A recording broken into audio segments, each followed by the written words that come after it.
हरिओम प्रिय दर्शकों, यदि आपकी सिंह राशि या सिंह लग्न है तो इस वीडियो को बहुत ध्यान से देखिएगा। प्रिय दर्शकों, हम चर्चा कर रहे हैं केतु की। केतु का परिवर्तन हो चुका है और आपने वीडियो कई सारी देखी होगी, परंतु इस वीडियो में हम विस्तार से समझेंगे क्या आपको बेनिफिट मिलना है, क्या नुकसान होना है। दोनों पक्षों को हम समझेंगे, साथ में हम उपाय भी जानेंगे क्या करना चाहिए जिससे हम अपना बचाव कर सकें। क्योंकि ये 2024 तो केतु राहु ने बर्बाद किया, परंतु अब 2025 में बर्बाद ना कर पाए, इसलिए अपने आप को बचाना है तो हमें प्रयास करना होगा, जानना होगा, समझना होगा कैसे हम बच सकते हैं। प्रिय दर्शकों, केतु, राहु, शनि, इनका नाम सुनते ही लोग डर जाते हैं, परंतु इसमें डरने की आवश्यकता नहीं है, ग्रहों को समझने की आवश्यकता है। और सीधी सी बात, एक सिंपल सी बात यह है कि कोई भी ग्रह, चाहे शनि की बात कर लीजिए, राहु केतु की बात कर लीजिए या अन्य ग्रहों की, कभी भी कोई ग्रह आपको नुकसान नहीं पहुंचाता, ना आपको बेनिफिट पहुंचाता है। ग्रह का मात्र यही काम है कि आपने जो कर्म किया है उसके अनुसार आपको फल देना। यदि हम अपने कर्मों को ठीक करें तो ग्रह भी हमें अच्छे फल देंगे। हाँ, परंतु जो हमने पहले किया है उसका फल तो हमें भोगना ही है, चाहे अच्छा हो चाहे बुरा हो। तो ये जो केतु का परिवर्तन हुआ है सिंह राशि के अधिपति सूर्य के नक्षत्र में, तो उत्तरा फाल्गुनी में अब केतु का परिवर्तन हो चुका है।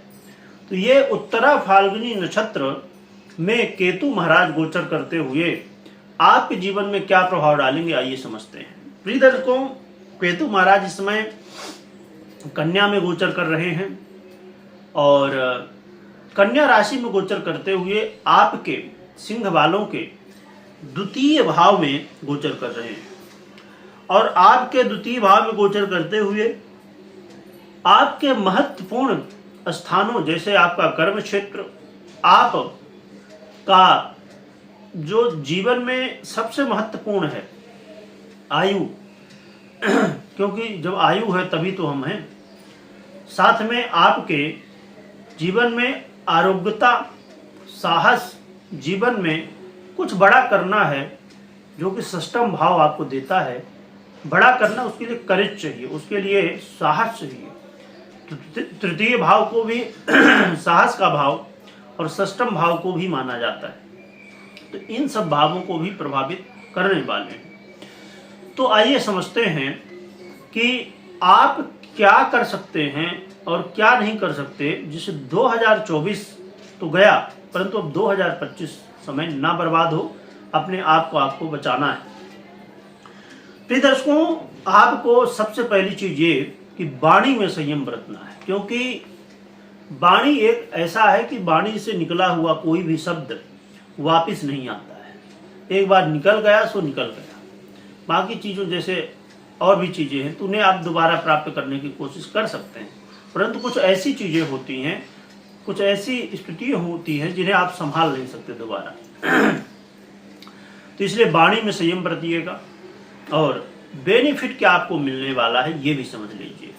आपके शत्रु भले कितने बन गए हों या बन जाएं, परंतु वो कुछ कर नहीं पाएंगे। खूब उछटेंगे, खूब परेशान करने की कोशिश करेंगे, खूब प्लानिंग बनाएंगे, प्रयास भी करेंगे, पर आपको डरने की आवश्यकता नहीं है, वो कुछ कर नहीं पाएंगे। हाँ, परंतु यदि आप कोशिश किए कि नहीं हमें भी भिड़ना है, तब तो फिर कोई कह ही नहीं सकता।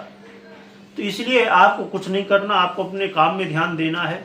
जो जैसा कर रहा है भगवान बैठा है जवाब देने के लिए, इसलिए आपको उनसे ऐसा नहीं कि भाई हम भी जवाब देंगे, कोई आवश्यकता नहीं है। हाँ, कोई आके डंडा उठाएगा, लाठी उठाएगा, और तो फिर तो संभव ही है जवाब देना होता है, पर जहां तक संभव हो तो आप कोशिश करिए, आप अपने काम में ध्यान दीजिए। शत्रु खुद ब खुद नष्ट होते जाएंगे। इसके अलावा आप थोड़ा सा स्वास्थ्य का ध्यान रखिए। स्वास्थ्य का ध्यान रखना बहुत जरूरी है आपके लिए। आपको यदि कर्ज में फंसे हुए हैं, लोन में फंसे हुए हैं, तो कैसे बाहर निकला जाए उसके लिए प्रयास कर सकते हैं। इस समय आपको सफलताएं भी मिलने वाली है। इस समय आपको यात्रा करते समय थोड़ा सा सावधानी रखनी है।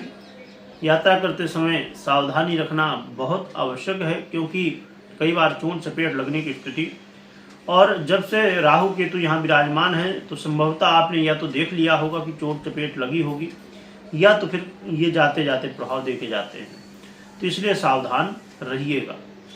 और यदि रिसर्च वर्क कर रहे हैं तो ये बहुत बढ़िया, रिसर्च वर्क करने वालों के लिए ये जो समय है ना, तो कहीं ना कहीं आपको रिसर्च वर्क में और भी गहराई मिले जाएगा और सफलताएं दिल पाएगा। इसलिए रिसर्च वर्क करने वालों के लिए ये कहीं ना कहीं बेहतर स्थिति है। जॉब यदि आप कर रहे हैं, नौकरी कर रहे हैं, वहां पर सावधान जरूर हो जाइए, क्योंकि इस समय आप गलतियां करेंगे, इस समय आप भ्रमित होंगे और परिणाम स्वरूप समस्याएं भी देखने को मिल सकती हैं। इसलिए अपने जॉब में, करियर में उतार चढ़ाव तो आने वाला है, तो उससे कैसे बचना है इसके लिए हम उपाय भी जानेंगे। सबसे जरूरी है कि आप कर्म करते रहिए को, जितना ज़्यादा कर्म करेंगे उतना ही ज़्यादा आपको फल मिलेगा। तो कर्म करिए, परेशान होने की, तनाव लेने की आवश्यकता नहीं है, क्योंकि कई लोग बहुत तनाव की स्थिति में होंगे ही। तो तनाव की आवश्यकता नहीं है, कर्म की आवश्यकता है। आपका जो हल है वो कर्म ही है, इसलिए आप उसमें ध्यान दीजिए। थोड़ा सा पिताजी के साथ अनबन की स्थिति बन सकती है, और जैसे मैंने बताया है कि मानसिक तनाव बन सकता है, तो इनसे थोड़ा बच के रहना है। माता पिता का आशीर्वाद लीजिए, उससे ही कल्याण होना है। रही बात कि उपाय क्या करना चाहिए, तो प्रिय दर्शकों, उपाय के रूप में सबसे पहले जरूरी है कि दिनचर्या को बेहतर आप करिए। सिंह वालों के लिए अपने जीवन में बहुत महत्वपूर्ण है, और हर एक व्यक्ति के लिए महत्वपूर्ण है, पर सिंह वालों के लिए और भी जरूरी है कि आप अपनी दिनचर्या को हमेशा बेहतर करिए। जितना जल्दी हो सके रात्रि में सो जाइए, सुबह उठ जाइए, क्योंकि ये बहुत जरूरी है। ये एक नियम आपके जीवन में बहुत कुछ बदल सकता है जो आप चाहते हो। क्योंकि मात्र एक ये नियम समझिए, आपने 10 बजे सोए और सुबह 4 बजे उठ गए, 6 घंटे की नींद पूरी हो गई है ना, तो शरीर भी स्वस्थ रहेगा आपका, और साथ में पूरा दिन आपके पास है ना। सुबह 4 बजे से उठ गए, पूरा दिन आपके पास है, पूरी रात 10 बजे तक आपके पास है। तो देखिए क्या हुआ करता, कुछ लोग कहते हैं ना कि हमारे जीवन में टाइम का मैनेजमेंट हो नहीं पाता है। सबसे पहला मैनेजमेंट का नियम यही है आपके लिए कि आप जितना जल्दी हो सके तो उठिए। जल्दी उठना तो जल्दी सोना है। तो यदि बहुत चलिए ठीक है, ऐसा कुछ आप काम करते हैं, लेट हो जाता है, तो आप क्या करिए कि कम से कम सूर्योदय से पहले तो भी उठ जाइए। ये बहुत जरूरी नियम है आपके लिए, हमेशा फॉलो करिए। इसके अलावा आप भगवान सूर्य की आराधना करिए, अर्घ दीजिए, मंत्र जप कर सकते हैं, जो भी कर सकते हैं, जैसे भी आराधना, क्योंकि आराधना में कोई बंधन नहीं, जितनी भी जैसे भी आप आराधना कर सकते हैं। साथ में भगवान गणपति की आराधना करिए, उससे भी कल्याण होगा। ये 2 आराधनाएं करना है, सूर्य की और गणपति की, इससे आपका कल्याण होगा।